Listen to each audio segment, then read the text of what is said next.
Manita de Gato. Bienvenidos a Manita de Gato, yo soy el doctor Ari Papadopoulos, cirujano plástico certificado, y como saben, en este podcast rompemos con los tabús de la cirugía plástica en la búsqueda de sentirnos bien para vernos mejor. Y como parte de esto, pues tenemos que mantenernos saludables, y el día de hoy tengo el gusto que nos acompañe el doctor Miguel Ángel Minero Hibbert, que es mejor conocido como Mike Minero.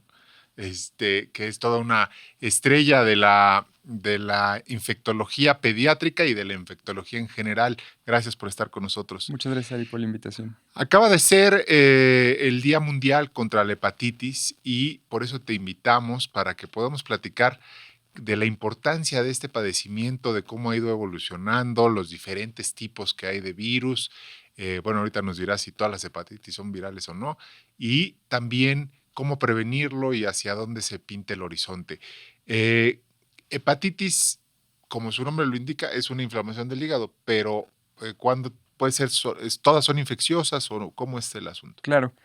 Pues bueno, como bien lo mencionas, es justo cuando nuestro hígado se inflama y hay diferentes causas. Quizás las más reconocidas y las que pues más importan justo porque hay medidas de prevención y son las que son más graves y las que pueden llegar a generar cáncer, son las que están causadas por virus, Okay. o sea, por un proceso infeccioso. Y entre los más famosos serían el virus de la hepatitis A, B, C, D y E, ¿no? O sea, eran los más frecuentes que tenemos. Son muy frecuentes el D y el E, porque oímos poco de ellos, ¿no? Son menos frecuentes. Generalmente el D necesita al B para poder coexistir y el E prácticamente sí es prevalente, pero es mucho menor. Ok. En la diferencia, por ejemplo, entre hepatitis A y el resto, me parece, tú nos vas a sacar ahorita de la duda, pero ¿qué es como que la más benévola o también puede ser que sea una enfermedad grave la hepatitis A? Fíjate que eso es un comentario bastante interesante, Ari, porque cuando, por ejemplo, yo era estudiante de medicina, pues hepatitis A, veíamos, ¿no? Paciente que se pone amarillo, se iba a su casa, se vigilaba y fin de la historia, ¿no? No se daba como tanta importancia. Pero como todo ha evolucionado en la infectología, después de la pandemia de COVID-19 se vio una combinación entre el virus de la hepatitis A con SARS-CoV-2 y otros virus y se empezó a ver que aumentaban los casos de falla hepática fulminante. Y esta es, digamos, como la peor complicación de una hepatitis, incluida la hepatitis A. A ver, perdón, Uh-huh. o sea, si te da hepatitis cuando tienes COVID o si tuviste hepatitis y te da COVID, o cómo es la cronología o cómo tienen que coincidir para que sea tan grave. En general, el antecedente de haber tenido COVID puede despertar digamos, como una respuesta inmunológica un poco más agresiva. Y mi comentario iba más enfocado a que antes solamente buscábamos como hepatitis A, pero después de la pandemia ya buscamos otro tipo de virus, incluidos a la hepatitis A, justo para identificar estos casos graves y tratarlos de manera temprana y Pero oportuna. debutan igual poniéndose como Exactamente, canarios. así es. Los síntomas clínicos generalmente es dolor abdominal, diarrea, se ponen de color amarillo, que nosotros le llamamos ictericia, que involucra pues la cara, la piel, las escleras, y hay alteraciones en las evacuaciones. Generalmente la popó pierde color, se vuelve una popó como blanca, que nosotros le llamamos acolia, y la pipí se torna oscura como refresco de manzana o Coca-Cola. Y generalmente pues hay elevación de las enzimas hepáticas. Si tomamos unos laboratorios, pues estarían elevadas. Pero hasta ahí no sabemos de qué tipo es.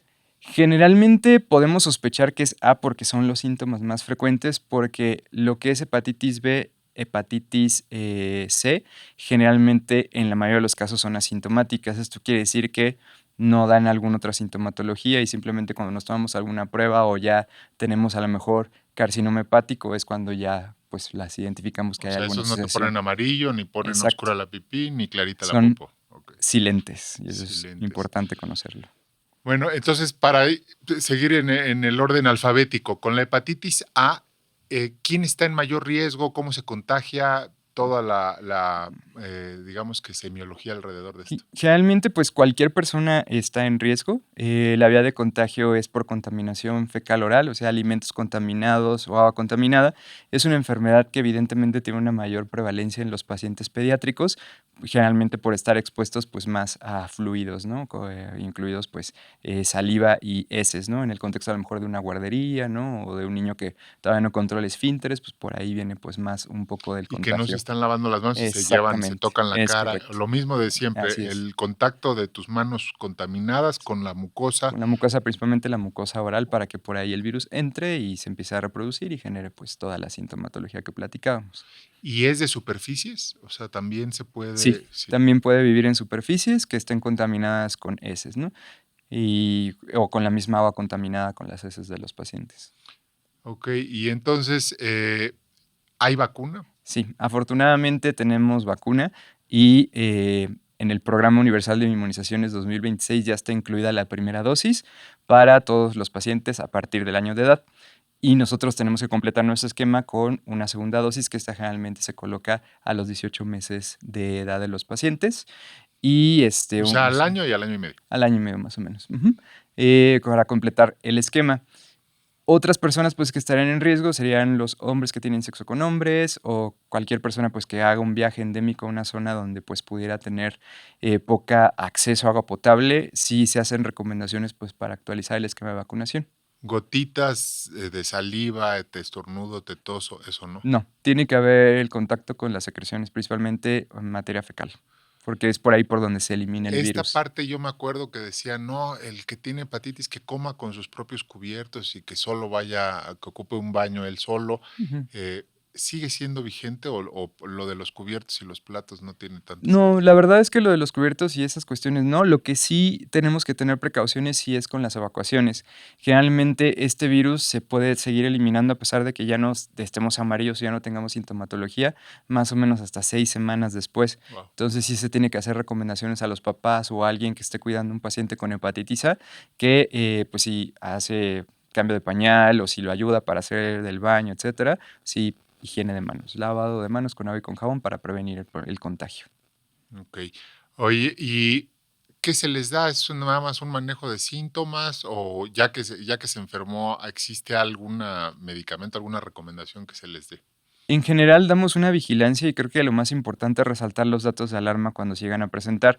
A nosotros nos preocupa cuando suben mucho las bilirrubinas en los O sea, muy laboratorios, amarillo en el muy laboratorio. amarillo, cuando las enzimas hepáticas están bastante elevadas o cuando empieza a haber alteración principalmente en los tiempos de coagulación, o sea, cuando empieza a haber datos de sangrado. O sea, un niño con hepatitis o un paciente con hepatitis A que empieza con sangrado por la nariz o que empieza por sangrado por el tracto gastrointestinal por las evacuaciones o vómito, ese es el paciente con mayor alarma porque nos está hablando de una falla hepática que tenemos, pues, o una posible falla hepática que habría que identificar y que habría que tratar. Oye, como leyenda urbana o tratamiento así de abuelita que te daban dulces y para que el hígado no estuviera trabajando porque le estabas dando glucosa, ¿no? ¿Era Sí. esa la causa más o Sí, menos? no, la realidad es que tampoco ya hay evidencia para su recomendación. Lo que sí es que hay que tratar de evitar medicamentos como el paracetamol, si llega a haber fiebre o malestar, porque pueden dañar más el hígado, y vigilar datos de alarma. Y lo mejor, pues, es hablar de la prevención, ¿no? Si estamos vacunados contra hepatitis A, la probabilidad de que no nos dé, más bien, estás por arriba del 90%. Oye, y en esas 6 semanas que sigues como expulsando el virus, ¿tampoco puedes tomar alcohol? ¿O hasta que se normalizan las bilirrubinas? ¿O cómo está el asunto? Porque me imagino que si no puedes tomar paracetamol y, Es tampoco sí. puedes tomar alcohol porque lastimas el hígado. Sí, exactamente. Sí se tiene que tener una precaución y un seguimiento con el médico para ir viendo cómo van disminuyendo tanto las enzimas hepáticas como las bilirrubinas, que las bilirrubinas es lo primero que disminuye, y las enzimas hepáticas sí todavía pueden tardar un par de semanas más en disminuir.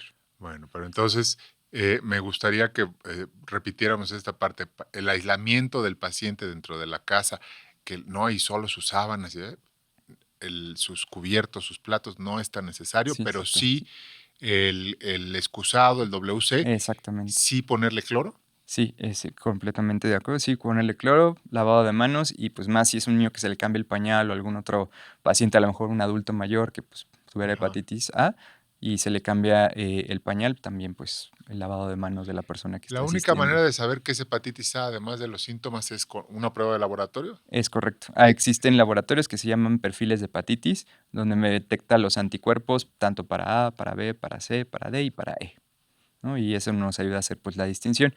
Generalmente, con los síntomas que platicamos al inicio de la popó, las características de la pipí, el estar amarillo, nos basamos principalmente en A o en hepatitis E, que son muy parecidos los síntomas. Ok.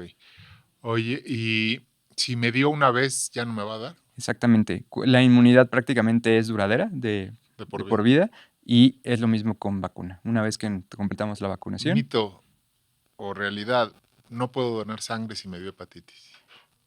pues si tenemos hepatitis A, la realidad es que sí se puede donar. Cuando hay indicios de hepatitis B o C, ahí sí es una contraindicación para la donación. Pero antes se manejaba que si Exacto. habías tenido hepatitis alguna vez en tu Sí, infancia, ya para nunca podías ser es donador. correcto. Ok, y eso ya cambió. Es. Ahora, platícanos un poquito, Mike, de la forma de contagio de la hepatitis B. Bueno, ¿B y C se pueden tratar Sí, juntas? o sea, las podemos como discutir en un mismo escenario. Pues la realidad, como lo mencionábamos al inicio, son enemigos que nosotros en infectología les decimos silentes. ¿Por qué? Porque no dan una sintomatología hasta que ya tenemos un avance. Realmente estas dos, tanto la hepatitis B y la hepatitis C, se pueden transmitir por transfusiones sanguíneas, por contacto sexual y principalmente, o la más triste, pues a través de vertical, o sea, mamá embarazada con la enfermedad se la pasa a su bebé. Y estas dos nos preocupan, uno, porque no dan sintomatología, dos, por el tipo de contagio y tres, porque estas, al llegar a ser crónicas, pues pueden predisponer a carcinoma hepatocelular, o sea, cáncer de hígado y que al final de cuentas pues es una falla fulminante y que muchas veces pues el único tratamiento es el trasplante hepático. Wow, pero entonces pues está bastante delicado porque pasa desapercibido y te contagias. Así es. Eh, Afortunadamente para hepatitis B tenemos varias estrategias de prevención. Lo primero, y pues para nuestros colegas ginecobstetras, pues traten de buscar anticuerpos o serologías para las mamás, ¿no? Al ser una enfermedad silente, siempre en una mujer embarazada se tiene que buscar si está positiva o no. Y esto es muy importante porque es la principal manera en la que yo puedo intervenir para que el bebé no se contagie, porque a menor edad se contagia una persona, es decir, los bebés prácticamente tienen un 90% de probabilidad de que esa enfermedad se vuelva crónica y slash o se vuelva cáncer, ¿no? Oye, pero ¿y cómo intervienes para disminuir el contagio? Intervenimos principalmente si identificamos una mamá que esté positiva. Hay la estrategia universal, es la vacunación del recién nacido dentro de las primeras 12, máximo 24 horas de nacimiento y utilizamos también algo que se llama inmunoglobulina específica para hepatitis B. Esas dos estrategias prácticamente marcan una eliminación de la transmisión vertical por arriba del 95-97% y es la estrategia, digamos, como más segura. O sea, hay una vacuna para la hepatitis A, otra para la hepatitis B Es correcto. y para la hepatitis C también hay vacuna. Para la hepatitis C no hay vacuna. Ok. De esa no tenemos Eh, prevención. este contagio por transfusiones sanguíneas ha disminuido notablemente desde que hay control y certificaciones Sí, de los bancos. la realidad es que sí, específicamente por una transfusión, digamos, de donación de sangre, sí, pero ha habido incrementos, por ejemplo, en usuarios de drogas intravenosas que intercambian o reutilizan jeringas, también puede ser un contagio para hepatitis B y C. Y pues nosotros como personal de salud también estamos mucho más expuestos para hepatitis B y C por alguna muestra o algún procedimiento quirúrgico, Y por ahí ahí hay que puede haber estarse entrada. vacunando el personal de salud con más frecuencia, ¿no? Así es. La recomendación universal de vacunación, pues ya veíamos, ¿no? Del nacimiento. Después tenemos nuestra vacuna hexavalente que se le coloca a los niños en su periodo de la infancia y así completaríamos pues un esquema para hepatitis B. En general la inmunidad tiene una duración aproximadamente de 30 años, pero como bien tú mencionas, todo personal de salud se tiene que medir anticuerpos y estos tienen que tener un título óptimo y si esos están bajitos, lo ideal es pues Un revacunarse, refuerzo. un refuerzo. Oye, y cuando dices por contacto sexual sin protección, o sea, un contacto sexual sin condón, te puedes contaminar Es correcto, independientemente de que sea un contacto heterosexual, del exacto. que sea. Y la saliva, o sea, te puedes poner condón, pero si lo besaste estás...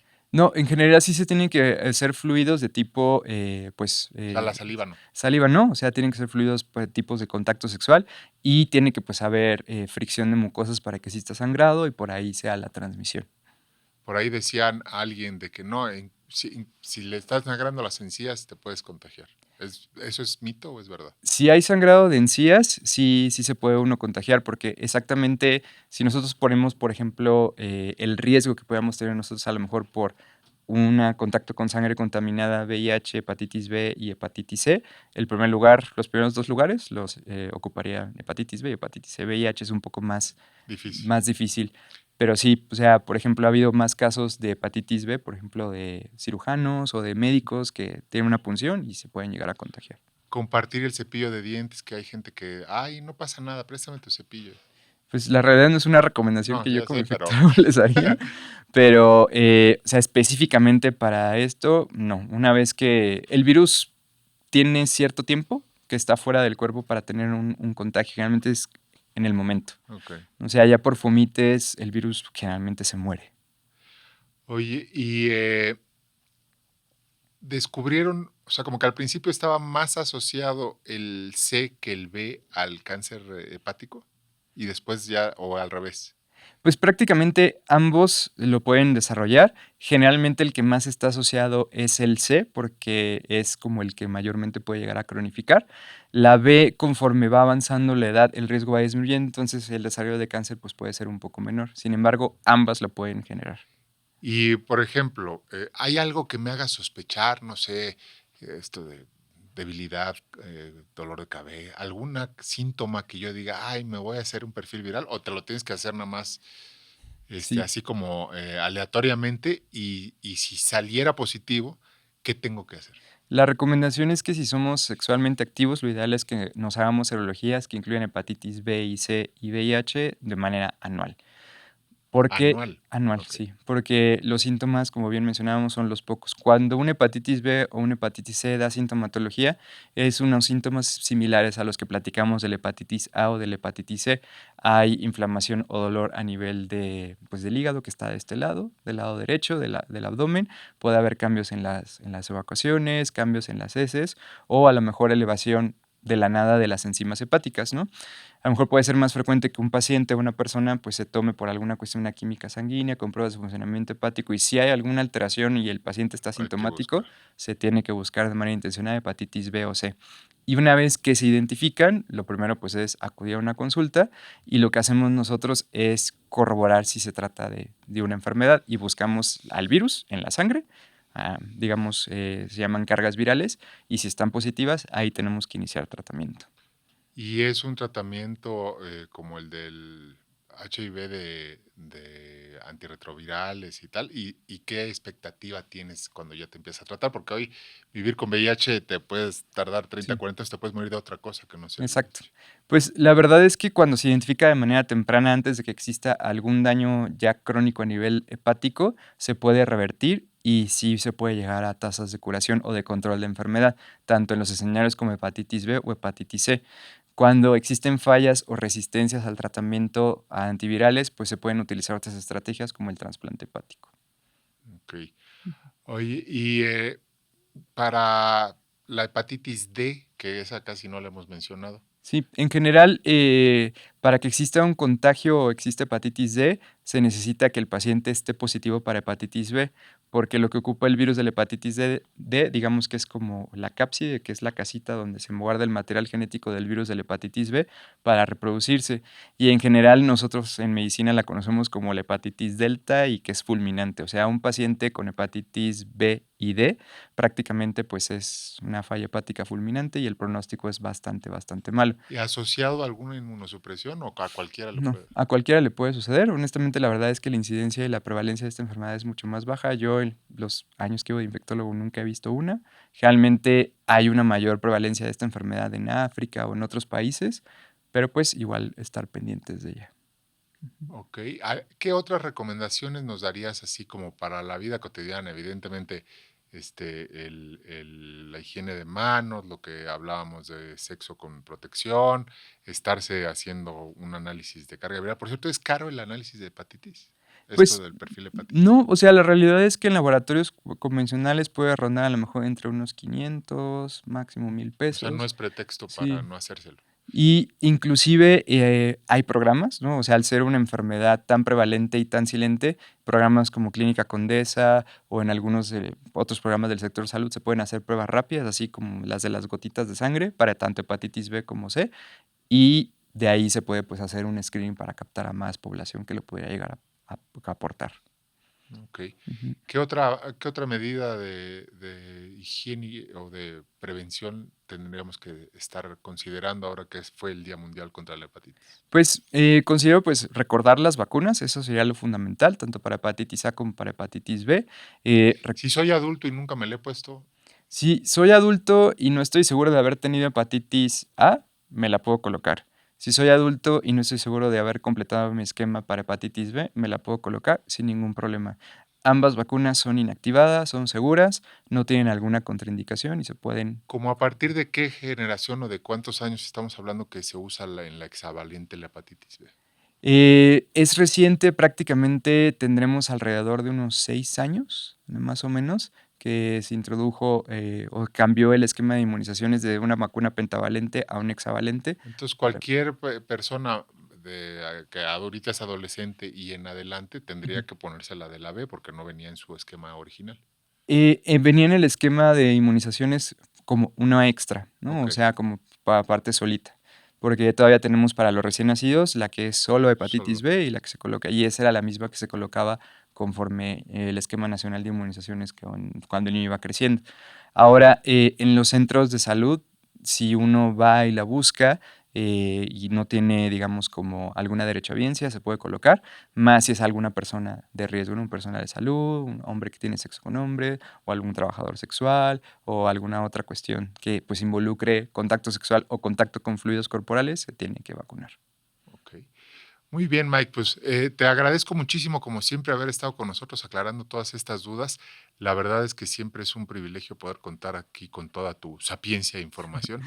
Déjanos tus redes, déjanos algo donde la gente pueda consultarte. De verdad, como siempre les digo, chequen sus redes porque son muy, muy informativas. Muchas gracias, Ari. Siempre es un gusto pues estar aquí con ustedes. Me pueden encontrar en Instagram y en TikTok como Dr. Hibbert MX y pues ahí siempre estamos subiendo reels de diferentes cosas de infectología para todo el público en general.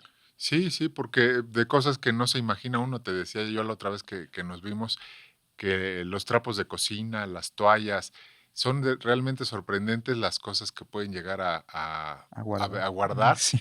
y que si ven sus reels y sus shorts, tienen muy buena información para que no se lo pierdan. Gracias por estar con nosotros otra vez. Yo soy Muchas el gracias. doctor Ari Papadopoulos. Esto fue Manita de Gato. Está disponible en todas las plataformas del Heraldo Media Group, incluyendo YouTube, donde pueden ver el video. Gracias. Heraldo Podcast, un lugar para tus oídos.